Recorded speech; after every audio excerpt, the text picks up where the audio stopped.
3, 2, 1. Welcome, my baseball-loving freaks, to the first installment of the Why Even Care podcast presents the best of baseball. In this show, we will talk about division-leading teams, their newly acquisitions, their superstars, players to watch for. So let's get to it. We will start off with the AL East, and the AL East has two teams, the first one of them being the New York Yankees. Now, the New York Yankees' newly acquisition, Giancarlo Stanton, coming over from the Miami Marlins, is a huge acquisition for them, already having a stud cast, including players like Aaron Judge. So him joining that team is a huge thing and a scary sight for any team that decides to play them that day. Obviously, Giancarlo Stanton, being the stud that he is, did go 4 for 12 in these 3 games, 4 RBIs, stats from Giancarlo Stanton that you would expect. Now, Aaron Judge did perform a little bit under, having 2 0 for 4 days going in these 3 games, 2 for 12, no RBIs. Obviously, he will pick it up. It is the beginning of the season. We are not worried about that. He is a stud coming off of a season where he could have easily won the AL MVP. So I expect him to continue to perform. He looks exactly what a baseball player should look like. So we'll see how it goes. The second team we will talk about is the Boston Red Sox. They are also 2-1. Newly acquisition JD Martinez, huge acquisition for the Boston Red Sox. 41 home runs in that lineup is something that they need to help them repeat as AL East champions. So it's experience, another bat, great player, great locker room player, someone who's always been a Red Sox fan. So for me personally, I welcome JD Martinez to the team as a fan. He did go 2 for 10, no RBI, so that is kind of a letdown. But like I said, it is the beginning of the season, so he will pick up pace. I'm sure he will have a huge week next week. But for now, 2 for 10, pick it up, sir. We do have 2 other players on the Red Sox that we are going to talk about. First of them being Chris Sale. Chris Sale coming off an outstanding season last season. Pitched in his one game, 6 innings, 9 Ks, 1 hit, 3 walks. A perfect stat line for any pitcher that you would want on your team. Exactly what I want. Chris Sale, keep at it. The second player who was a letdown last season for me, obviously, because of the big money that they paid him, being David Price. David Price going 7 innings, 4 hits, 5 Ks.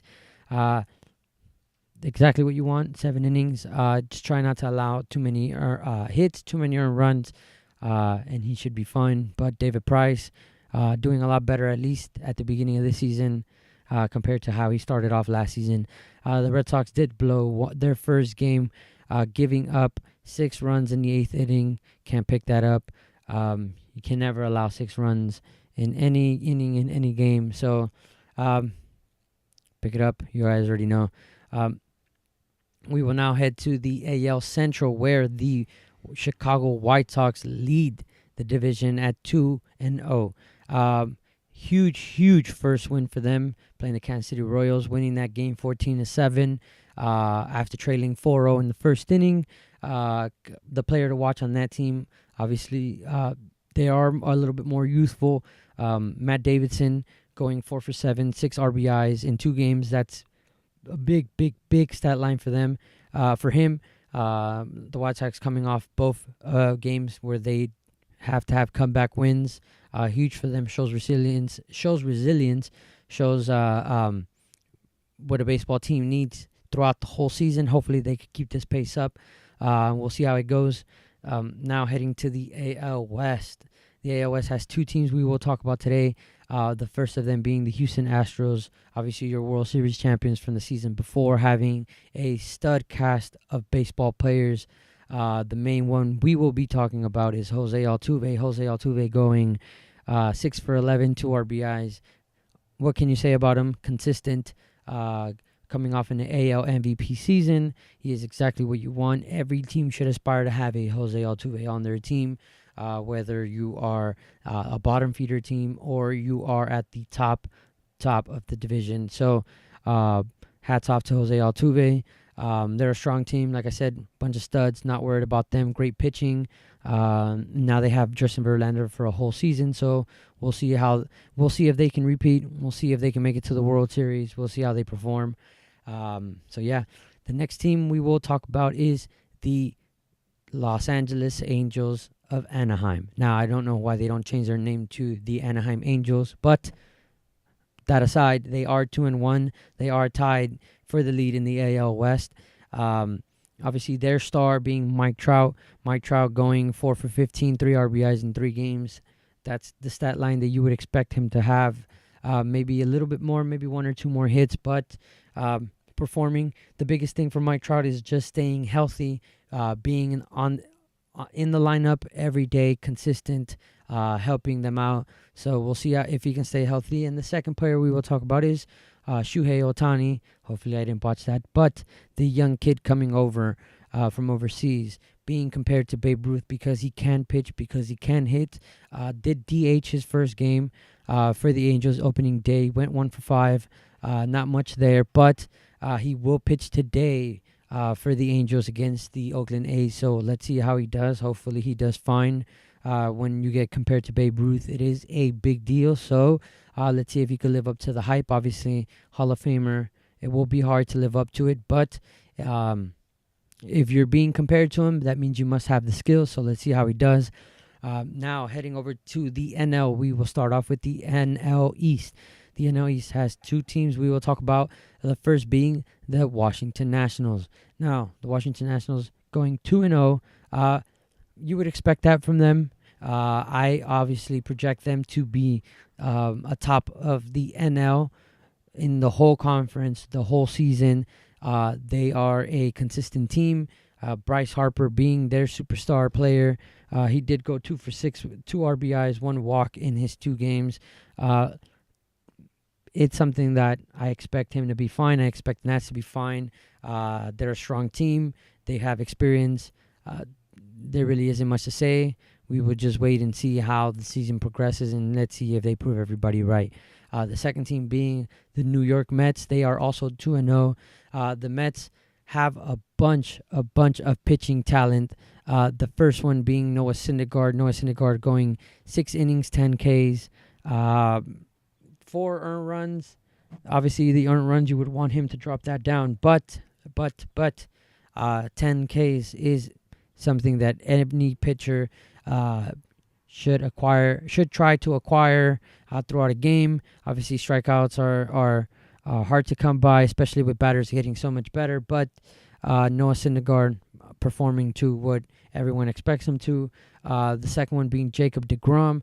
Jacob deGrom going 5 2/3 inning, 7 Ks, 1 earned run, 1 walk. Again, pitching for the New York Mets is something that I expect to be great this season.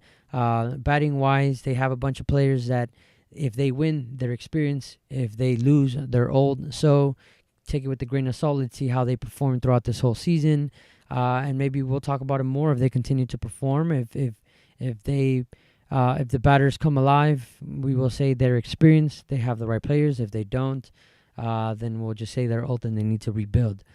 But now heading to the NL Central, we do have the Milwaukee Brewers. The Milwaukee Brewers are 3-0 in their 3 games. Newly acquired Lorenzo Cain coming over from the Kansas City Royals is a huge acquisition for them. Lorenzo Cain going 8 for 14 with 3 RBIs, perfect stat line. 8 hits in 3 games is exactly what you need him to do. 3 RBIs, a little bit short. You would expect him to have somewhere between 5 RBIs to 6 RBIs just because of 8 hits. But your position in the batting order determines how many opportunities of RBIs you will get. And I believe he's batting up really early in the lineup. So I didn't fact check. You can fact check if you want me. And let me know in the comment section if I'm right or if I'm wrong. But I expect Lorenzo Cain to be consistent throughout this whole season just because of the type of player he was for the Kansas City Royals. Notable mention for the Brewers is Ryan Braun. Ryan Braun in their second game did have 5 RBIs. A little bit let down. Ryan Braun, obviously from the controversy that he had with the PEDs and being the star that he was. No, people don't talk about him as much, but hopefully he can keep it up. He was a great player in his prime. I still feel that he has a lot of years left, so we'll see how he goes. Now heading to the NL West, everyone in the West Coast's favorite division. Now, we will only talk about two teams. I know people want to talk about the Dodgers, but they are not leading the division. The San Francisco Giants are leading the division at 2-1, beating the Dodgers in both games by 1 run each.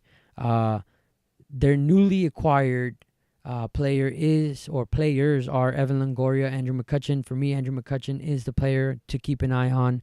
Unfortunately, in these 3 games, he did go 1 for 12, no RBIs, no walks, something that I feel that he needs to pick up. Obviously, coming from the Pirates being the leader there, the Giants are going to need him. He is going to be a focal point for them, so he needs to pick that up. The second team we will talk about is the Diamondbacks. The Diamondbacks are 2-1. Notable losses for them. JD Martinez obviously going to the Red Sox. He was a rent player from the Detroit Tigers, so he will be missed there, but they are 2-1. Notable mention for them is Nick Ahmed going 5 for 11, 6 RBI in 3 games. Young player, someone that just pops out in their stats, their lineup. I'm not too familiar with the Diamondbacks, but we'll see going on throughout the season how they perform and if someone pops up to be the next superstar in line. They do have Zach Greinke in their pitching rotation, so he's always a stud, going 5 2/3 innings, 9 Ks, perfect stat line. Obviously, that's exactly what you need from your ace. At least I believe he's still their ace. Like I said, not too much information on the Diamondbacks. We'll go on and see how they perform throughout this season. We do have my favorite segment of the week, and that is the plank of the week. The plank of the week being that guy that made errors, that guy that made mistakes, that guy that cost teams games, that guy that is a plank. So for this week, we have a pitching and a batting plank. Our pitching plank is Tyler Anderson from the Colorado Rockies. In 2 1/3 innings, he allowed 7 earned runs. Obviously, you cannot have your starting pitcher allow 7 earned runs, and you cannot allow him to only pitch 2 1/3 innings. So, Mr. Tyler Anderson, you are this week's pitching plank of the week. Our second plank of the week is, and unfortunately for most of you, a painful one, Logan Forsythe from the Los Angeles Dodgers. Now, Logan Forsythe in the second game of the season allowed 3 errors on his part. Now, 3 errors does lead the league in errors. It is something that you cannot have. Errors in baseball are major no-nos. They put players in a certain position, allow runs, so on and so forth. So, Logan Forsythe, for 3 errors in 1 game, you are this week's plank of the week. If you made it this far in the video, leave a like, subscribe, share it, tell your friends about it. Leave comments down below. Let's talk. Let's chat. Let's see what you guys think. If you guys see that there is any room for improvements, obviously there is. Let me know. We will have people come on the podcast to talk strictly baseball. We will try to do other sports, basketball, soccer, so on and so forth. But so far, this is the beginning of the baseball season. I felt that this is the perfect time. We will do this once a week. So until next week, thank you for watching. We are out.